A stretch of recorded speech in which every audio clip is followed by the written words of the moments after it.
Assalamualaikum warahmatullahi wabarakatuh. Alhamdulillah bertemu lagi kita dalam pembelajaran pendidikan Islam secara online. Untuk hari ini kita akan mempelajari bidang akidah, iaitu bab yang ke-15, beriman kepada Allah Subhanahu wa taala. Dalam bab ini kita akan mempelajari maksud iman daripada segi bahasa dan istilah. Iman daripada segi bahasa adalah membenarkan. Daripada segi istilah, membenarkan dengan hati, mengaku dengan lisan, iaitu lidah, dan beramal dengan anggota badan. Ini adalah maksud iman daripada segi bahasa dan istilah. Seterusnya, kita lihat kepada rukun iman. Terdapat 6 rukun iman yang wajib kita beriman dengannya, iaitu yang pertama adalah beriman kepada Allah Subhanahu wa taala. Allah yang menjadikan kita, yang menjadikan seluruh alam. Rukun iman yang kedua ialah beriman kepada malaikat. Terdapat 10 malaikat yang wajib kita beriman dengannya. Antaranya ialah Jibril, Mikail, Israfil, Israel dan lain-lain. Rukun iman yang ketiga pula ialah beriman kepada kitab. Itu kitab yang diturunkan oleh Allah kepada para rasul. Terdapat 4 kitab yang diturunkan, iaitu Zabur, Taurat, Injil dan Al-Quran. Seterusnya rukun iman yang keempat adalah beriman kepada rasul. Terdapat 25 rasul yang wajib kita beriman dengannya. Rukun iman yang kelima adalah beriman kepada hari kiamat. Dan rukun iman yang terakhir, yang keenam, adalah beriman kepada qada dan qadar. Ini adalah rukun-rukun iman yang wajib kita beriman dengannya. Seterusnya, maksud beriman kepada Allah. Yang pertama, membenarkan dengan hati bahawa Allah Maha Pencipta, Pemilik dan Pentadbir alam ini, dan hanya Allah yang Maha berhak disembah. Keyakinan ini dikuatkan dengan pengakuan lisan, iaitu lidah kita yang kita ucap dengan la ilaha illallah Muhammadun Rasulullah, dan disempurnakan dengan kepatuhan kepada suruhan dan larangan Allah Subhanahu wa taala. Antara suruhan Allah adalah menyuruh kita solat, berpuasa, menunaikan zakat dan lain-lain. Larangan Allah Subhanahu wa taala contohnya menjauhi diri kita daripada dosa, menjauhkan diri kita daripada perkara-perkara yang mendatangkan maksiat. Itu adalah larangan-larangan Allah Subhanahu wa taala. Seterusnya, beriman kepada Allah ada 2 dalil, iaitu dalil akli, yang kedua dalil nakli. Kita lihat daripada dalil akli, akal. Berfikir tentang ciptaan Allah Subhanahu wa taala. Jadi kita beriman dengan Allah. Dalil aklinya adalah kita berfikir tentang penciptaan Allah. Allah menjadikan bumi, Allah menjadikan langit, dan Allah menjadikan seluruh alam. Maka kita wajib beriman dengan Allah Subhanahu wa taala.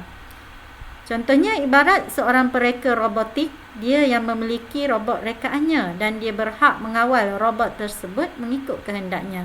Ini adalah bukti ataupun dalil akli beriman kepada Allah Subhanahu wa taala. Seterusnya kita lihat pula kepada dalil nakli beriman kepada Allah. Ayatnya a'udzubillahi minasyaitonirrajim. Walillahi mulkus samawati wal ardi wa ma bainahuma yakhluqu ma yasha wallahu ala kulli syai'in qadir. Maksudnya, dan ingatlah bagi Allah jualah kuasa pemerintahan langit dan bumi serta segala yang ada di antara kedua-duanya. Dia mencipta apa-apa jua yang dikehendaki, dan ingatlah Allah Maha berkuasa terhadap sesuatu. Ini adalah dalil nakli, dalil daripada Al-Quran berkaitan dengan beriman kepada Allah Subhanahu wa taala, yang mana Allah menjadikan langit dan bumi serta yang ada di antara kedua-dua, antara langit dan bumi. Ini adalah dalil beriman kepada Allah Subhanahu wa taala. Seterusnya, ciri-ciri dan kesan beriman kepada Allah Subhanahu Wa Taala. Okey, kita lihat pada kotak yang warna merah adalah ciri-ciri orang yang beriman. Manakala kotak yang berwarna biru adalah kesan beriman kepada Allah. Okey, yang pertama kita lihat ciri-ciri orang yang beriman. Yang pertama, ciri-ciri orang yang beriman adalah mengesakan Allah dalam semua jenis ibadat. Maksud mengesakan Allah adalah kita mengatakan bahawa Allah itu satu. Allah itu esa. Tidak ada Tuhan lain melainkan Allah. Okey, ini adalah ciri-ciri orang yang beriman. Okey, kesan orang yang beriman, amalannya akan diterima oleh Allah Subhanahu Wa Taala. Kita adalah kesan beriman kepada Allah. Okey, ciri-ciri orang beriman yang kedua adalah ittaqullah, iaitu takut kepada Allah Subhanahu Wa Taala. Kita takut untuk melakukan larangan Allah. Okey, kesan beriman dapat memantapkan iman dan dapat mengawal diri daripada melakukan maksiat kepada Allah Subhanahu Wa Taala. Okey, ini adalah kesan kita beriman kepada Allah, dapat memantapkan iman kita, dapat memantapkan akidah kita, dan kita akan terhindar daripada melakukan perkara-perkara yang mendatangkan keburukan. Okey, seterusnya, ciri-ciri orang beriman yang ketiga adalah mengesakan Allah dengan berdoa, bertawakal dan berharap hanya kepada Allah Subhanahu Wa Taala. Okey, kesan beriman sentiasa memohon kepada Allah kerana yakin makhluk tidak berkuasa untuk memberikan sesuatu pun. Jadi, makhluk ini tak berkuasa untuk menunaikan sebarang doa kita. Hanya Allah Subhanahu Wa Taala yang dapat memakbulkan segala doa kita.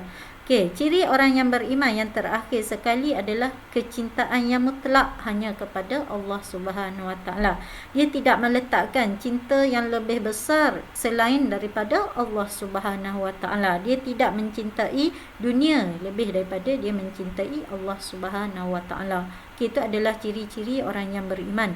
Kesan beriman adalah menerima apa sahaja ketentuan Allah dengan sepenuh hati, sanggup berkorban harta dan diri untuk mempertahankan agama Allah Subhanahu Wa Taala.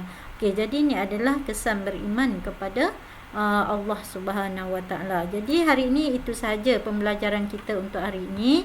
Semoga apa yang baik itu datangnya daripada Allah, yang buruk itu adalah kelemahan saya sendiri. Wabillahi taufik wal hidayah. Wassalamualaikum warahmatullahi wabarakatuh.